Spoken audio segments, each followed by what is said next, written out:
আসসালামু আলাইকুম। আমার চ্যানেলে যারা যুক্ত হয়েছেন তাদেরকে আন্তরিকভাবে ধন্যবাদ, এবং যারা যুক্ত হন নাই তারা আমার চ্যানেলে যারা যুক্ত হয়েছেন তারা সাবস্ক্রাইব করে আমার ভিডিওটা শেয়ার করে দেবেন। তাহলে যারা আয়কর আইনজীবী নিবন্ধন পরীক্ষা 2024-এ যারা ছাত্রছাত্রী আছেন তারা উপকৃত হবেন আমার ভিডিওর মাধ্যমে। আজকে আমি আপনাদেরকে আমি বলেছিলাম যে গত পর্বে সংক্ষিপ্তভাবে আলোচনা করে সংক্ষিপ্ত প্রশ্ন আপনাদেরকে দিব। সেই সংক্ষিপ্ত প্রশ্নগুলো হচ্ছে, আজকের বিষয় হচ্ছে আয়কর আইনের সংক্ষিপ্ত সাজেশন। আয়কর আইনের সংক্ষিপ্ত সাজেশন, এখান থেকে আপনাদেরকে শর্ট সাজেশন, একেবারেই শর্ট। আপনারা যেই কয়টা প্রশ্ন আমি দিয়েছি এই কয়টা প্রশ্ন পড়লে আশা করি আপনারা আয়কর আইনের সংক্ষিপ্ত যে সাজেশনটা আমি করেছি এখান থেকে আপনারা পাশ করে যাবেন। এই বিষয়টাতে আপনারা এই বিষয়ে সংক্ষিপ্ত প্রশ্ন হিসাবে আমি 5টা প্রশ্ন রেখেছি। আপনারা 5টা প্রশ্ন, 1 নম্বর প্রশ্নটা হচ্ছে আয়কর আইন 2023 অনুযায়ী ব্যক্তি করদাতা রিটার্ন দাখিলের তারিখ কি? 2 নম্বর প্রশ্ন, আয়কর দিবস পালিত হয় কোন তারিখে? 3 নম্বর প্রশ্ন, ব্যক্তি করদাতার বিনিয়োগের ভাতার সর্বোচ্চ সীমা কত? 4 নম্বর প্রশ্ন, আয়কর আইন 2023 অনুযায়ী আয়ের খাতগুলো কি কি? 5 নম্বর প্রশ্ন, ব্যক্তি করদাতা আয় রিটার্নের কে স্বাক্ষর করেন? ব্যক্তি করদাতার আয়কর রিটার্নে কে স্বাক্ষর করেন? সংক্ষিপ্ত প্রশ্ন শেষ। এবার হচ্ছে আমি দিব টিকা।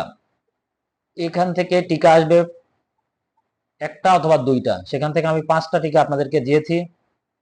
5টা টিকা খুবই সহজ, আপনারা পড়লেই পাস করবেন। 1 নম্বর টিকা হচ্ছে কর বর্ষ অথবা আয় বর্ষ 1। 2 নম্বর প্রশ্ন, রয়্যালিটি কি? 3 নম্বর প্রশ্ন, পুঞ্জীভূত মুনাফা। 4 নম্বর প্রশ্ন, কর অবকাশ কি? 5 নম্বর প্রশ্ন, সারচার্জ কি? এটা হচ্ছে টিকা। এই 5টা টিকা, এখান থেকে আপনারা দুইটা আপনারা কমন পেয়ে যাবেন। আপনারা এই 5টা পড়লে আপনারা পেয়ে যাবেন। আমি এখান থেকে রচনামূলক কিছু প্রশ্ন করেছি, 5টা প্রশ্ন, বেশি করি নাই। এই 5টা প্রশ্নই আপনারা আশা করি পড়লে আপনারা 5টা থেকে আপনারা দুইটা এখান থেকে কমন পাবেন।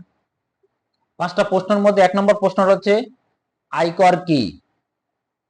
আইনের বৈশিষ্ট্য সমূহ লিখো। আয়কর কর্তৃপক্ষ কারা? আয়কর কর্তৃপক্ষের দায়িত্ব এবং কর্তব্য বর্ণনা করো। 1 নম্বর প্রশ্ন। 2 নম্বর প্রশ্ন, আয়কর আইন 2023 অনুযায়ী কর আপিল ট্রাইব্যুনাল কিভাবে গঠিত হয়? কর আপিল ট্রাইব্যুনালের ক্ষমতা প্রয়োগ বিধান আলোচনা করুন। 2 নম্বর প্রশ্ন। এবার আছে 3 নম্বর প্রশ্ন, আয়কর আইন 2023 অনুযায়ী গৃহ সম্পত্তি ও গৃহ সম্পত্তির অন্যান্য কাকে বলে? গৃহ সম্পত্তির মোট ভাড়া মূল্য কিভাবে পরিগণনা করতে হবে? উদাহরণ সহ ব্যাখ্যা করো। 4 নম্বর প্রশ্ন, কর অব্যাহতি কাকে বলে? আয়কর আইন 2023 অনুযায়ী কর অব্যাহতি সংক্রান্ত বিধান আলোচনা করুন। 5 নম্বর প্রশ্ন, রিটার্ন কাকে বলে? রিটার্ন কত প্রকার ও কি কি? রিটার্ন দাখিল এর বিধান কি? কোন কোন ব্যক্তির আয়কর রিটার্ন দাখিলের বাধ্যবাধকতা নেই আলোচনা করুন। আমি যে সংক্ষিপ্ত প্রশ্ন এবং টিকা এবং রচনামূলক যে কয়টা প্রশ্ন দিলাম, আজকের যে বিষয়টা ছিল সেই বিষয়ে আমি দিয়েছি আয়কর আইনের সংক্ষিপ্ত সাজেশন। এইখানে যে সিলেবাসটা আমি দিয়েছি, যে কয়েকটা প্রশ্ন দিয়েছি, আশা করি আপনারা এই কয়েকটা প্রশ্ন পড়লে আপনারা, আমি গত ভিডিওতে বলেছিলাম যে আপনারা 50 পালে পাস, এখান থেকে 50 না, আপনারা 100ই পাবেন। আশা করি আপনারা এখান থেকে 100-এ 100 অ্যান্সার করতে পারবেন। আমি যে কয়টা প্রশ্ন দিছি, আপনাকে সংক্ষিপ্ত প্রশ্ন দেওয়া হয়েছে আপনাদেরকে 5টা, টিকা দেওয়া হয়েছে 5টা, রচনামূলক দেওয়া হয়েছে 5টা। এই 5টা প্রশ্ন আমার চ্যানেলে যারা যুক্ত হয়েছেন তারা যদি আপনারা চান আমার চ্যানেলটাকে সাবস্ক্রাইব করে বেশি বেশি করে শেয়ার করে দেন। আমি আপনাদেরকে, আপনারা আমাকে ইনবক্সে যোগাযোগ করবেন, আমি আপনাদেরকে এই প্রশ্নগুলো আমি দিয়ে দিব। আপনারা সাবস্ক্রাইব করুন বেশি বেশি করে, এবং আমার হোয়াটসঅ্যাপ নাম্বারে আপনারা যোগাযোগ করবেন, আমি আপনাদেরকে দেব। আমার হোয়াটসঅ্যাপ নাম্বারটাও আমি আমার ডিসক্রিপশন বক্সে দিয়ে দিব, আপনারা সেখান থেকেও নিয়ে দিতে পারেন।